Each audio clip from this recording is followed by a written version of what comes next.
नमस्कार दोस्तों, आप देख रहे हैं कैप्टन ताऊ रिएक्शन। कैप्टन ताऊ रिएक्शन में आप सबका स्वागत है। तो दोस्तों, आज जो वीडियो मैं लेकर आया हूँ आपके लिए, वह वीडियो है प्रशांत धवन की वीडियो। तो देखते हैं कैसी ये वीडियो, फिर करेंगे इसके बारे में बात। तो देखें पहले वीडियो।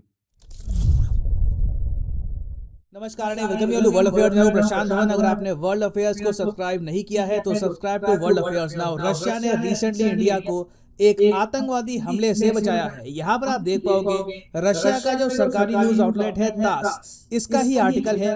रशिया के जिस तरीके से हमारे यहाँ दूरदर्शन है, वैसे वहां पर रशिया में तास है। तो ये लोग कह रहे हैं कि FSB फेडरल सिक्योरिटी ब्यूरो ने डिटेन कर दिया है इस्लामिक स्टेट का मेंबर, जो इंडिया में जाकर एक आत्मघाती हमला करने वाला था, मगर रशिया ने इस आतंकवादी को वहीं पर रोका। इसकी एक वीडियो बनाई, जी हाँ, लिटरली इन लोगों ने इसकी वीडियो अपलोड करी है, जहां पर ये अपनी नेटिव लैंग्वेज में बात कर रहा है, बता रहा है कि किस तरीके से टर्की में इसके दिमाग में जो ये आतंकवाद वगैरह का आइडिया है ये डाल दिया गया और फिर ये इंडिया में जाकर एक टेररिस्ट अटैक करने वाला था। और आप जान के हैरान होंगे, इस आतंकवादी ने खुद रशिया की सिक्योरिटी फोर्सेस के सामने ये बात एक्सेप्ट करी है कि इसका टारगेट इंडिया में जो रूलिंग एलीट है वहां के लोग थे। मतलब कि ये आम आदमियों को मारने नहीं आ रहा था। जो लोग गवर्नमेंट में बैठे हैं इस वक्त टॉप लेवल पर, उनको ये आदमी मारना चाहता था। बगैर ये जो इसने यहाँ पर लाइन यूज करी है कि इंडिया के जो रूलिंग सर्कल्स हैं उन लोगों को मारना चाहता था। इसमें कोई भी हो सकता है, परहैप्स इंडिया के PM, home minister doctor S Jaishankar, Ajit Doval, ये सब लोग आज के समय दुनिया भर में वेल नोन है, हाई प्रोफाइल लोग हैं। हो सकता है कि ये मल्टीपल लोगों को इकट्ठा मारना चाहता हो, बट इसका टारगेट था representatives of India's ruling circle. अब यहाँ पे मुझे बता, आप सवाल पूछोगे, एक मिनट, रशिया ने एक आतंकवादी को अपनी धरती पे रोक दिया ताकि ये भारत पे एक अटैक ना करे। ओके, इन आतंकवादियों को क्या मिलता है बाहर से? ये दुश्मनी करके क्यों मारना चाहते हैं? ये क्या बिगाड़ दिया भारत ने? इतना लोकप्रिय देश है, सुख शांति से क्यों नहीं रहने देते इसको? मगर ये क्या आतंकवादी रशियन था? रशिया के सरकारी न्यूज आउटलेट ने बताया यह है कि ये आतंकवादी मोस्ट प्रोबेबली था सेंट्रल एशियन कंट्री से। यहाँ पर आप देख पाओगे भारत और रूस के बीच में ना आपको ये बहुत सारे देश मिलेंगे, Kazakhstan, Uzbekistan, Kyrgyzstan, Tajikistan, Turkmenistan. तो इनको हम कहते हैं सेंट्रल एशियन कंट्री। तो टोटल 5 सेंट्रल एशियन कंट्रीज हैं। अभी हमको प्रिसाइसली पता नहीं है कि किस सेंट्रल एशियन कंट्री से ये बिलोंग करता है, मगर ये नेटिव है सेंट्रल एशिया का।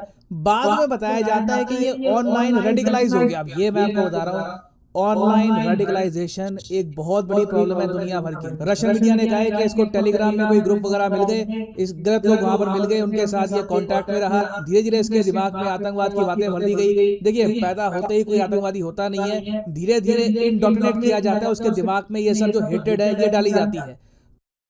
सही कहा इस बात में कि वही बचपन से तो कोई आतंकवादी होता नहीं, उसमें दिमाग में ये बातें भर दी जाती है कि आतंकवाद करो, देश को बर्बाद कर दो, है, तुम्हें इससे बहुत शोहरत मिलेगी। तो ये बात ठीक नहीं।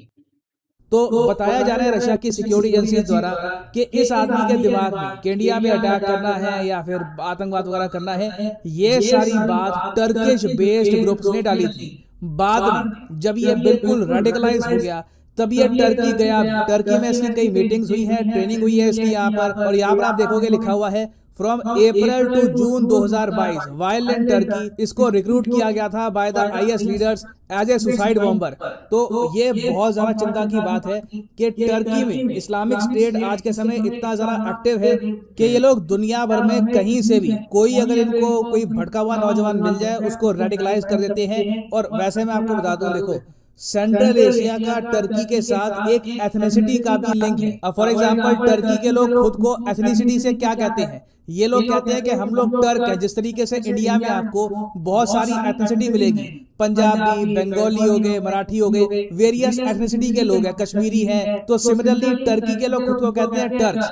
ना बाकी जो सेंट्रल एशिया में बहुत सारे देश है ना, यहाँ पर भी आपको बहुत से लोग मिलेंगे जो खुद को टर्क्स कहते हैं। इवन जो यहाँ पर उइगुर मुस्लिम्स है ना चाइना में, ये भी खुद को टर्क्स कहते हैं। तो कोई बड़ी बात नहीं है, सरप्राइज की बात नहीं है कि सेंट्रल एशिया से कोई आदमी बड़े आराम से रेडिकलाइज हो गया टर्की के किसी ग्रुप द्वारा, क्योंकि वैसे ही वो एक दूसरे को भाई मानते हैं, सेम टाइप का मानते हैं कि हमारी शक्ल सूरत एक जैसी है, सेम खून है। तो बिल्कुल रशिया ने जो यहाँ पर बात करी है, इट इज बिलीवेबल कि ये आतंकवादी पहले सेंट्रल एशिया से गया टर्की में, और उसके बाद देखिए इंटरेस्टिंग बात यहाँ पर ये है, टर्की से सीधा इंडिया पे अटैक करने के लिए ना, इसको सीधा टर्की से इंडिया नहीं भेजा, इसको पहले भेजा रशिया में, और उसके बाद कहा कि तुम रशिया से जाओगे इंडिया में। अब ये इसका रीजन क्या है, मैं एज्यूम कर सकता हूं, परहैप्स रीजन ये है कि टर्की वैसे ही इंडिया के रेडार पे रहता है आतंकवाद को लेकर। आपको ये बात भूलनी नहीं चाहिए कि टर्की FATF की ग्रे लिस्ट में भी आता है। तो अगर टर्की से कोई आदमी अचानक से इंडिया में आ रहा होता तो हमारी सिक्योरिटी एजेंसीज अलर्ट रहती, मगर सिंस ये आदमी पहले रशिया जा रहा है, रशिया में रुकेगा, फिर रशिया से होकर इंडिया में आ रहा है, तो हम लोग एंटिसिपेट ना कर पाते शायद ये अटैक कि रशिया से कोई आतंकवादी रेडिकलाइज होकर आ रहा है। नहीं तो यूजुअली आप देखोगे रशिया से टूरिस्ट आते हैं गोवा में या फिर अंडमान आइलैंड्स में, ये लोग छुट्टियां मनाते हैं फिर वापस चले जाते हैं। हमारी सिक्योरिटी एजेंसीज के भी माइंड में ऑब्वियसली होगा नहीं कि रशिया से एक सुसाइड बॉम्बर आ सकता है इंडिया में। मगर थैंकफुली 2021 में इंडिया और रशिया ने आतंकवाद से लड़ने के लिए अपनी जो कॉपरेशन है ये बढ़ा दी थी। व्लादिमीर पुतिन 2021 में रशिया से आए थे इंडिया में, और इंडिया में आकर जब ये मोदी जी से मिले तब काउंटर टेररिज्म पर स्पेशल फोकस किया गया था। तो देखिए रशिया भी अलर्ट रहेगा। कल को अगर मान लीजिए फ्यूचर में भी कुछ अगर इनको इनपुट मिलते हैं कि इंडिया में आतंकवादी हमला हो सकता है, तो उसकी जानकारी ये लोग देते रहेंगे। अब उसके अलावा आप अगर मुझसे पूछें कि अच्छा टर्की का यहाँ पर मेन रोल है, तो मतलब क्या ये सब एर्दोगान ने कराया है? देखो अगेन यहाँ पे हमारे सामने एक बहुत ही बड़ा क्वेश्चन है कि टर्की क्या एक स्टेट स्पॉन्सर है ऑफ टेररिज्म? हमको ये पता है कि टर्की से आतंकवाद को फाइनेंसिंग मिलती है क्योंकि टर्की FATF की ग्रे लिस्ट में है, मगर क्या टर्की एक स्टेट स्पॉन्सर है ऑफ टेररिज्म? ये हम 100% कह नहीं सकते कि लिटरली एर्दोगान की सरकार ये सब अटैक्स प्रमोट कर रही है। We can't say for sure कि यहाँ पर कोई रेडिकलाइज्ड ग्रुप है बस टर्की में ऑपरेट करता है या फिर गवर्नमेंट का भी सपोर्ट है। इसके बारे में ऑब्वियसली हमको और एविडेंस चाहिए होगा इन द नियर फ्यूचर। और हाँ, यहाँ पर मैं यही बता दूं, आप देखोगे रशिया के मीडिया ने रिपोर्ट किया है कि इस अटैक को रोका है FSB ने। नाउ FSB है क्या? देखो FSB वैसे इसकी जो फुल फॉर्म है वो रशियन में मिलेगी आपको, मगर दुनिया भर में इसको कहा जाता है federal security service. I am sure आपने लाइफ में काफी बार KGB के बारे में सुना होगा। KGB रशिया की सिक्योरिटी एजेंसी, जिस तरीके से इजराइल में मोसाद है, इंडिया में रॉ, पाकिस्तान में ISI, रशिया का KGB। बहुत लंबे समय से इस पर किताबें लिखी गई है, दुनिया भर में फेमस है KGB। अब KGB के बारे में मैं आज भी देखता हूँ कई इंडिया में सो कॉल्ड जियोपॉलिटिक्स की वीडियो बनती है, वहां पे लोग कहते हैं KGB आज भी है। रियलिटी में KGB खत्म हो चुका है। जब 1991-1992 के बीच में USSR का डिसोल्यूशन हो गया था, उसके बाद से KGB का भी एक ट्रांसफॉर्मेशन हो गया। KGB ने अपना नाम चेंज कर लिया और ये लोग बन गए FSB। और वैसे देखो FSB को ना मोसाद और रॉ से कंपेयर करना ठीक होगा नहीं, क्योंकि ये लोग मोसाद रॉ के बियॉन्ड बहुत कुछ करते हैं। मोसाद रॉ तो ठीक है, इंटेलिजेंस वगैरह गैदर करी, आतंकवादी हमले रोके, इस सब पे फोकस रहता है इनका। मगर FSB काफी बार जो इंटरनल गवर्नमेंट रशिया की चलती है उसमें भी ये लोग काफी पार्टिसिपेशन करते हैं।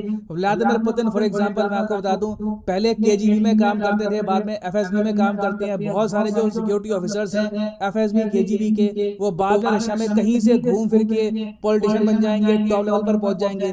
तो आप कह लीजिए रशिया को ही आज के समय FSB चलाता है। नाउ यहाँ पर मैं ऐड करूंगा कि रशिया ने ऑफिशियली जो ये बातें बोली है कि ये आदमी जो है ये आतंकवादी इंडोक्ट्रिनेट हुआ था इन टर्की, ये इंडिया को एक मौका देता है टर्की पर ओपनली इल्जाम लगाने का कि आप लोग ना सिर्फ एंटी इंडिया एक्टिविटीज करते हो, कश्मीर सेपरेटिज्म को प्रमोट करके पाकिस्तान का साथ देकर अब लिटरली आपके यहाँ आतंकवादी ग्रुप्स हैं जो इंडिया में अटैक करने के लिए सुसाइड बॉम्बर्स तैयार कर रहे हैं। तो मैं उम्मीद करता हूँ कि भविष्य में टर्की पर ये क्वेश्चन इंडियन गवर्नमेंट उठाएगी, क्योंकि लिटरली यहाँ पर रशिया हमारे सामने एक सबूत की तरह है। और फाइनली यहाँ पे मैं आपसे क्वेश्चन पूछूंगा जिसका आंसर आप सब लोग करोगे कमेंट सेक्शन में। जो लोग सही आंसर करेंगे उनकी कमेंट को मैं हार्ट दे दूंगा ताकि बाकी लोग भी समझ पाए कि सही आंसर क्या है। क्वेश्चन यहाँ पर यह है कि अलेक्जेंडर दुगिन, ये नाम आजकल बहुत ज़्यादा न्यूज़ में है।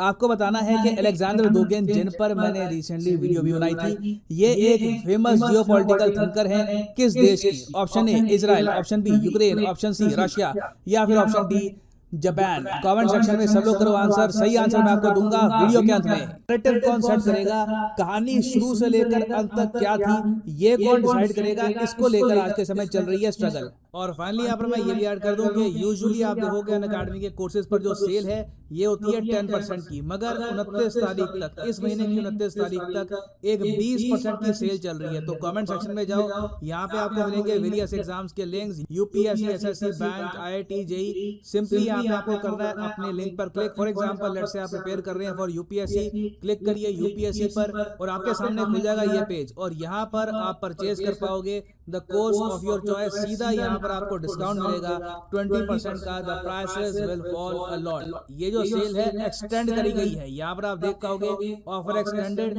29 तारीख तक ये सेल चलेगी। उसके बाद ये डिस्काउंट आपको इतना नहीं मिलेगा। So use the code PD10 and save money. So इसी नोट के साथ ये है वीडियो का। Thank you for listening and as always God bless you all. तो दोस्तों, आपको प्रशांत किशोर की वीडियो कैसी लगी आप भी जरूर बताएं, और आप किस वीडियो पर रिएक्शन चाहते हैं वो भी जरूर लिखें। तो दोस्तों, आपसे मेरा एक अनुरोध है कि आप इस वीडियो को लाइक करें और चैनल को सब्सक्राइब जरूर कर दें जिन्होंने नहीं किया है। तो जल्दी ही मिलते हैं किसी नई वीडियो में, तब तक के लिए नमस्कार।